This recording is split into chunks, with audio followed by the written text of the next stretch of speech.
Hello friends and welcome to Automation Testing Code. So in today's session, let's see what do we have.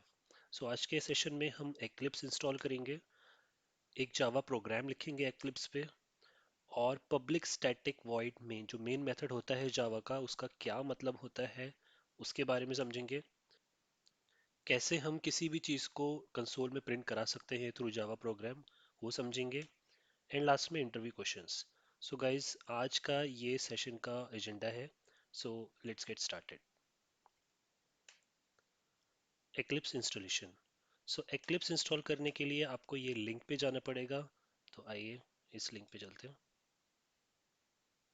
सो आपके सामने ऐसा एक window आएगा और यहाँ पे लेटेस्ट IDE का लिंक दिया होगा डाउनलोड करने के लिए, तो हम इसको डाउनलोड करेंगे। हमको यहाँ पे क्लिक करना है, फिर एक नया विंडो ओपन होगा और यहाँ पे आपको डाउनलोड लिंक दिया होगा। तो क्योंकि मेरा सिस्टम विंडोज़ है तो मैं इस लिंक पे क्लिक करूँगा टू डाउनलोड Eclipse। और यहाँ पे आपको वापस एक डाउनलोड का लिंक मिलेगा, आप यहाँ पे डाउनलोड पे क्लिक करेंगे और आपका फाइल डाउनलोड होना स्टार्ट हो जाएगा। देखिए यहाँ पे डाउनलोड स्टार्ट हो गया है। इसको डाउनलोड होने में थोड़ा टाइम लगेगा। सो जब भी डाउनलोड हो जाता है आई विल कम बैक। तो अभी ये डाउनलोड कंप्लीट हो गया है और आपके पास कुछ इस तरह से इसका exe फाइल आ जाएगा। सो इसको हम रन करते हैं। सो इस पर डबल क्लिक करेंगे and it will start installing.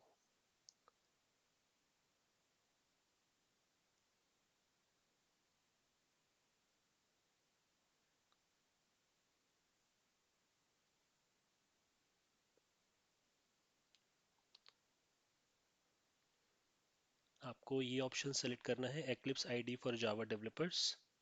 तो हम इसको क्लिक करके एंड देन इंस्टॉल।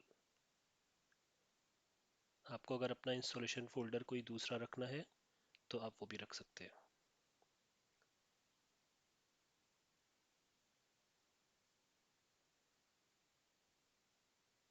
और फिर इसको आप इंस्टॉल करेंगे।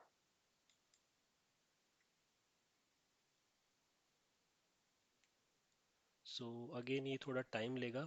सो जैसे इंस्टॉल हो जाता है विल कम बैक। तो देखिए ऐसे यहाँ पे इंस्टॉलेशन कंप्लीट हो जाएगा और आपको फिर यहाँ पे लॉन्च पे क्लिक करना है। सो ये हमारा आईडी लॉन्च हो जाएगा।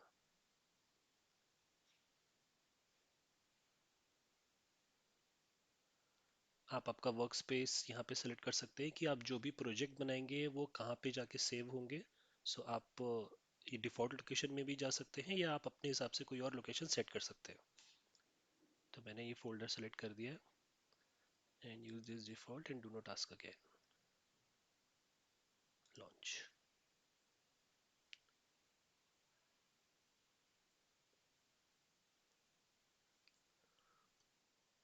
तो गाइस आपका Eclipse IDE इंस्टॉल हो गया है आपके सिस्टम पे। Now it is ready to use. So first page कुछ ऐसा खुल के आता है, आप इसको यहाँ से बंद कर सकते हैं एंड इसको आप कैंसिल कर सकते हैं। बाकी ये कुछ इन्फॉर्मेशन आती रहेंगी, आप इसको मिनिमाइज करते रहिए या आप इसको यहाँ से टास्क लिस्ट बंद भी कर सकते हैं। सो यहाँ पे आप कोड लिख सकते हैं, ये आपका कंसोल पार्ट आ जाता है और यहाँ पे आप आपका प्रोजेक्ट बना देते हैं। सो आइए हम एक प्रोजेक्ट बनाते हैं। सो ये मेरा Eclipse का पेज है। यहाँ पे आपको दिख रहा है क्रिएट जावा प्रोजेक्ट। आप यहाँ से भी बना सकते हैं या आप फाइल में जाके न्यू जावा प्रोजेक्ट यहाँ से भी बना सकते हैं। तो आइए हम यहाँ से बनाते हैं क्रिएट अ जावा प्रोजेक्ट। सो आप प्रोजेक्ट का एक नाम दे देंगे, ऑटोमेशन टेस्टिंग कोड ट्यूटोरियल्स। ये मैंने अपना प्रोजेक्ट का नाम दे दिया and then I can finish. Okay. So ये मेरा एक प्रोजेक्ट बन जाएगा। अब इसके अंदर I need to create a package. So right click करेंगे, न्यू पैकेज। हम पैकेज का एक नाम दे देंगे मेन मेथड ट्यूटोरियल। ओके, इसको फिनिश कर देंगे। सो हमारा यहाँ पे एक मेन मेथड बन के आ जाएगा। बाकी चीज़ों को आप इग्नोर कर दीजिए, दैट्स फाइन। और इसके बाद हम एक क्लास बनाएंगे। So we will create a class first execution. और देखिए, इस विंडो में आपको एक एक फैसिलिटी दी हुई है कि आप मेन मेथड ऑटोमेटिकली उस पे लेकर आना चाहते हैं, क्रिएट करना चाहते हैं या नहीं। सो अगर आप इसको चेक कर देंगे तो आपका सिस्टम ऑटोमेटिकली एक मेन मेथड आपके बॉडी में लेकर आ जाएगा। अगर आप नहीं करेंगे तो सिर्फ ब्लैंक आपकी क्लास बना देगा। सो फॉर अ लर्निंग आप इसको चेक करके रखिए। फिनिश। तो अभी आप देखेंगे यहाँ पे आपका मेन मेथड बन के रेडी होगा। सो हमने पहले क्या बनाया, पैकेज बनाया, फिर क्लास बनाई, फिर उसके अंदर मेथड आया, और इस मेथड के अंदर हम अपना एक कोड लिख देंगे। तो हम कोड लिख सकते हैं सिस्टम डॉट आउट। अब देखिए यहाँ पे एडिटर की क्या खास बात है, ये क्यों हमारे लिए बहुत ज़्यादा यूज़फुल होता है, क्योंकि इसमें हमें सजेशंस मिल जाते हैं, जो भी अवेलेबल मेथड्स होते हैं, स्ट्रीम्स होती हैं, वो हमको यहाँ पे मिल जाती हैं। अभी देखिए, जैसे मैंने यहाँ पे सिस्टम टाइप किया और जैसे मैं यहाँ पे डॉट लिखूंगा, मेरे पास सारे मेथड्स आ जाएंगे जो भी इससे रेलेवेंट है। तो आउट डॉट, अब देखिए इसके बाद क्या क्या कौन कौन से मेथड मेरे लिए अवेलेबल हैं वो सब आ जाएंगे। तो मैं प्रिंट डाल दूंगा system dot out dot print, और यहाँ पे मैं करा दूंगा ऑटोमेशन टेस्टिंग कोड ट्यूटोरियल। और देखिए मैंने आपको बताया था कि लास्ट सेशन में जो हमने नोटपैड के थ्रू जावा प्रोग्राम रन किया था, उसमें हम लोगों को सिंटेक्स एरर्स अगर कुछ होती हैं तो वो नहीं पता चलती है उस टाइम पे। अगर हम गलती से कुछ भूल गए हैं, हमने कर ली, हमने क्लोज्ड ब्रैकेट्स नहीं लगाए, या देखिए अभी ये हमको एरर दे रहा है। अब देखिए इस एडिटर में ये हमको ऑलरेडी एरर दे रहा है, तो हम कुछ भूल गए अगर हमने सीधा यहाँ पे रन कर दिया तो ये रन नहीं होगा। और ये करने से पहले ही इसने हमको यहाँ पे एक एरर दे दिया कि अभी आपका यहाँ पे कुछ गड़बड़ है, सो आप उसको ठीक करो। तो अब यहाँ पे बस एक कर्सर ला के रखेंगे और ये आपको बताएगा, देखिए syntax error, insert semicolon to complete block statement. तो मेरा यहाँ पे सेमीकोलन मिसिंग है, तो जैसे मैं सेमीकोलन लगा दूंगा देखिए ये चला जाएगा। तो ये एक खास बात होती है इन एडिटर्स की। ये eclipse is one of the editor, और ऐसे बहुत से एडिटर हैं मार्केट में जो अवेलेबल हैं। आप कोई भी यूज़ कर सकते हैं, बट हम लोग अभी इसमें एक्लिप्स यूज़ करने वाले हैं। तो जैसे ही मैंने यहाँ पे सेमीकोलन लगाया देखिए वो एरर भी चला गया। सो अभी मेरा एकदम एरर फ्री कोड है। मैं रन करूँगा तो रन होना चाहिए। तो आप ये जो ग्रीन है आप इससे रन कर सकते हैं। तो ये अब जब पहली बार आप करेंगे तो एक छोटा सा विंडो खुलेगा कि आप जब भी प्रोग्राम रन करते हो हम सेव करना भी भूल जाते हैं। तो ये आपको एक देता है कि जब भी आप रन करोगे आपका प्रोग्राम ये ऑटोमेटिकली सेव करेगा। तो इसमें आप यहाँ पे चेक करिएगा always save resource before launching. तो नेक्स्ट टाइम से ये पूछेगा भी नहीं। इसको ओके किया और देखिए आपने रन करा और कंसोल पे मेरा ये प्रिंट हो गया। तो ये कंसोल है। तो यहाँ पे आपका जो भी आउटपुट होता है वो प्रिंट हो जाएगा। ओके। तो हमने ये प्रोग्राम लिखा आज और ये प्रिंट कराया मेन मेथड में। तो नाउ वी अंडरस्टैंड कि एडिटर में हम कैसे प्रोग्राम बनाते हैं, उसको कैसे रन करते हैं और उसका आउटपुट कैसे कंसोल में देख सकते हैं। तो this is all about eclipse ID editor. तो हमने अभी देखा एक्लिप्स इंस्टॉलेशन कैसे होता है और एक्लिप्स में हमने एक जावा प्रोग्राम भी लिखा। अब हम देखते हैं कि पब्लिक स्टैटिक वॉइड मेन का क्या मतलब है। ये जो मेन मेथड है इसका पब्लिक स्टैटिक वॉइड मेन इनके क्या मतलब है। तो ये बहुत इंपॉर्टेंट इंटरव्यू क्वेश्चन भी होता है, बहुत इंटरव्यूज में ये पूछा जाता है। सो इसको ध्यान से समझिएगा। तो ठीक है, समझते हैं। सो अब हम समझते हैं कि पब्लिक स्टैटिक वॉइड मेन इसका क्या मतलब होता है, हम ये ऐसा क्यों लिखते हैं और यही मेन मेथड क्यों होता है। तो मेथड का नाम क्या है, main. So main is a name of method. Public static void का क्या मतलब होता है, आइए समझते हैं। तो जावा में मेन मेथड को पब्लिक इसलिए रखा जाता है ताकि क्लास से बाहर इसको कॉल किया जा सके। जब हम प्रोग्राम को रन करते हैं तब JVM मेन मेथड को ही कॉल करता है। JVM सिर्फ मेन मेथड समझता है कि अगर आपके क्लास के अंदर ये मेन एक मेथड बना हुआ है, ये तभी उसी को ही एग्जीक्यूट करेगा। अगर आप कोई और मेथड्स बना दें इसमें, मैं अगर कोई भी और इसमें मेथड बना दूं जिसका मेथड नेम मेन ना हो, तो JVM इसको रीड ही नहीं करेगा। वो सिर्फ मेन मेथड को रीड करेगा और मेन मेथड के अंदर के कोड को ही धीरे धीरे एक एक करके एग्जीक्यूट करेगा। ओके। तो JVM मेन मेथड को कॉल करता है क्लास के बाहर से।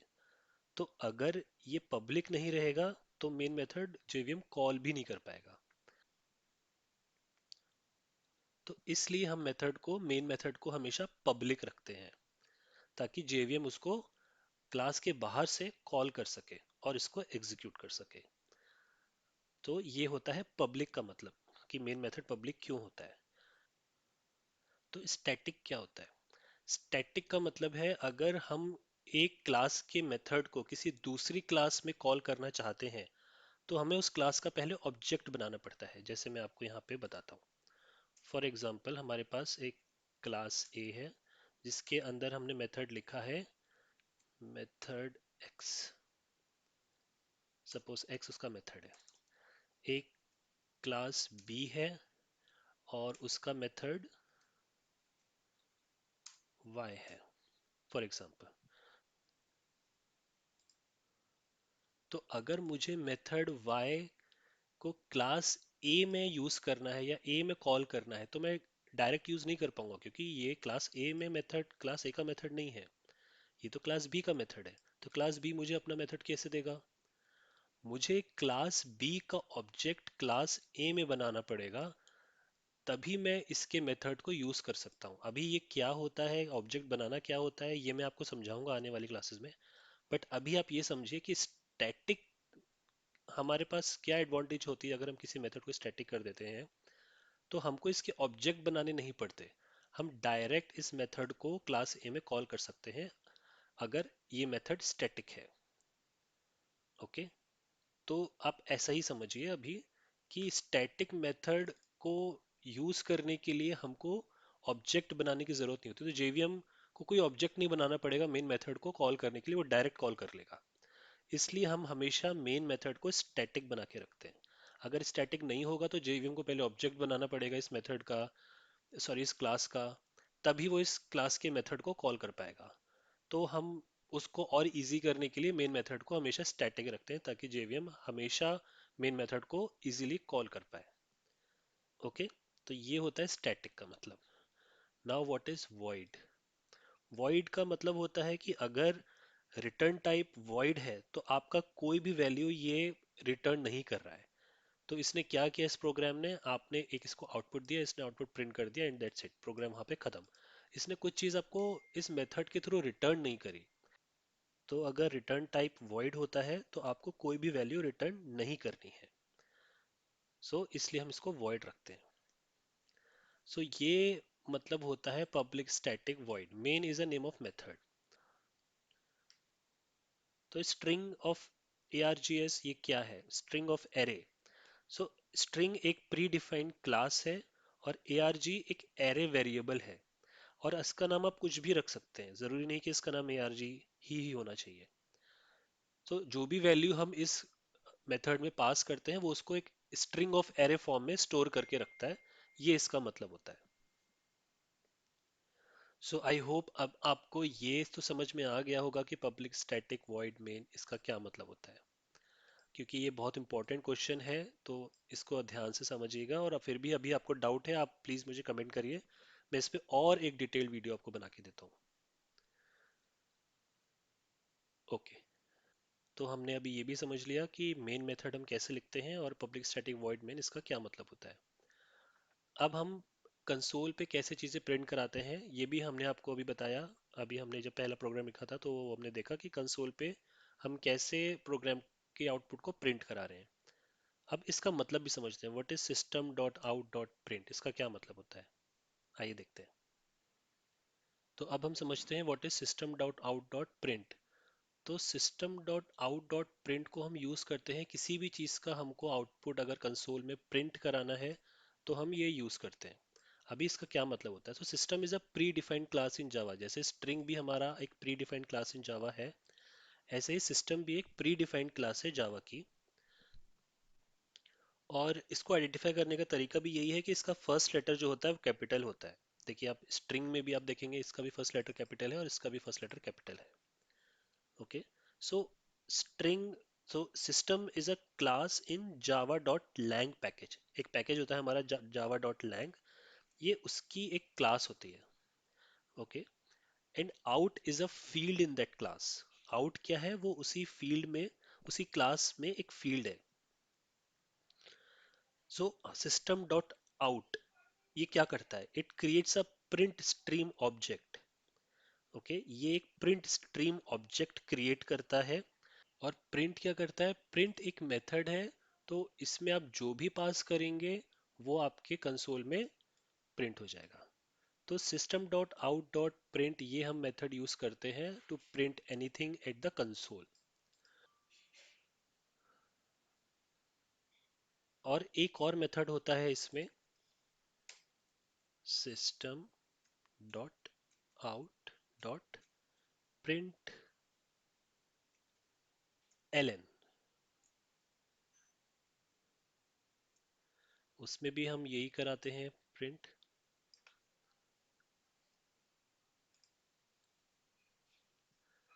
ओके, मैं इसको ऐसे नहीं आपको समझाता हूँ, मैं आपको इस तरह समझाता हूँ। ओके,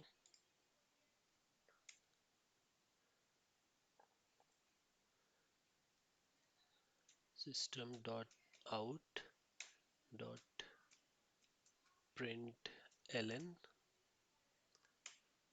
एंड इसमें मैं लिखता हूँ वापस से ये,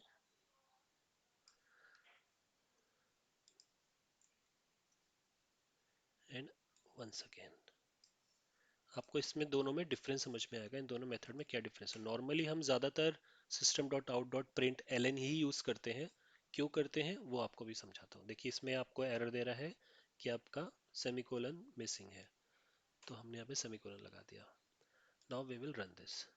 अभी देखिए क्या किया इसने। इसने system dot out dot print, पहले इसने ये मैसेज प्रिंट किया यहाँ पे। ओके, फिर इसने ये मैसेज प्रिंट किया यहाँ पे। ओके, फिर इसने ये वाला मैसेज प्रिंट किया यहाँ पे, और फिर इसने नेक्स्ट लाइन में ये प्रिंट किया। ऐसा क्यों किया इसने? और अब अगर आप कुछ और भी नीचे करेंगे तो ये भी नेक्स्ट लाइन में करेगा। देखिए मैं आपको फिर से दिखाता हूँ। अगर एक और मैं यहाँ पे सिस्टम डॉट, तो देखिए इसने ये वाला भी नीचे किया। तो इसका मतलब क्या हुआ? What is the difference in these two methods? System dot out dot print ये आपका प्रिंट मैसेज प्रिंट करेगा और कर्सर को यहीं छोड़ देगा। फिर जो भी आप नेक्स्ट प्रिंट दे रहे होंगे ये यहीं से चालू कर देगा। But system dot out dot print ln, इसने क्या किया? पहले इसने ये प्रिंट किया। ओके, फिर इसने इसके बाद एंटर कर दिया। इसने इसके बाद एंटर कर दिया। फिर जो भी आप नेक्स्ट प्रिंट करेंगे वो नया लाइन से प्रिंट होगा। फिर जो भी आप नेक्स्ट प्रिंट करेंगे वो नया लाइन से प्रिंट होगा। ओके, सो ये ln is a like a new line. You can say ln is a new line. तो अब मैं अगर इनको डिलीट करता हूं तो देखिए आउटपुट कैसा आएगा आपको। ओके, तो एक सिस्टमेटिक आउटपुट आ रहा है। दैट्स वाई हम लोग हमेशा system dot out dot print Elon ही यूज करते हैं मोस्टली, सो दैट हमारे पास जो कंसोल में प्रिंट आए वो क्लीन आए, वो हर नेक्स्ट लाइन में हमें उसका आउटपुट मिले तो वो रीडेबल होता है, एक अच्छा रीडेबल होता है। अब अगर वो हम वैसा करते जो हम पहले कर रहे थे तो देखिए ये थोड़ा रीडेबल भी नहीं था। ये ऑटोमेशन टेस्टिंग कोड ट्यूटोरियल, फिर उसके बाद दोबारा स्टार्ट हो गया, फिर उसके बाद दोबारा स्टार्ट हो गया, देन नेक्स्ट लाइन से उसने ये वाले कोड प्रिंट करे। तो ये डिफरेंस है system dot out dot print and system dot out dot print ln. ये भी एक बहुत ही अच्छा इंटरव्यू क्वेश्चन होता है। ये भी मोस्टली इंटरव्यूज में पूछा जाता है, फ्रेशर्स के या वाइवा में, आपके कॉलेज के वाइवाज में ये क्वेश्चन जरूर पूछते हैं। सो आज हमने क्या समझा? एक्लिप्स इंस्टॉलेशन, एक जावा प्रोग्राम लिखा एक्लिप्स में, और what is public static void main इसका मतलब समझा। What is system dot out dot print, कैसे हम अपने प्रोग्राम को कंसोल में प्रिंट करा सकते हैं, हमने ये समझा। Now it's time for interview question. So friends, last video में हमने एक क्वेश्चन पूछा था कि what is the role of java compiler in java program execution. तो आपके दो ऑप्शन थे, it converts the source code into byte code और it converts the byte code into source code. तो इसका करेक्ट आंसर है A, it converts the source code into byte code. So I hope आप सब लोगों ने इसका आंसर करेक्ट सोचा होगा। So option A is the correct answer. Now today's question, what is the difference between print and print ln. तो आप इसका आंसर मुझे मेरे कमेंट बॉक्स में लिख के बता सकते हैं। What is the difference between print and print ln method, ये हमने अभी डिस्कस किया और बहुत डिटेल में डिस्कस किया। सो आप इसका आंसर मुझे कमेंट बॉक्स में बता सकते हैं। सो फ्रेंड्स, आज का वीडियो कैसा लगा प्लीज़ कमेंट करके ज़रूर बताइएगा। और अगर अभी भी आपने मेरे चैनल को सब्सक्राइब नहीं किया है तो please subscribe my channel and press the bell icon for new videos notification. So that's it from today. See you in the next video. Thank you.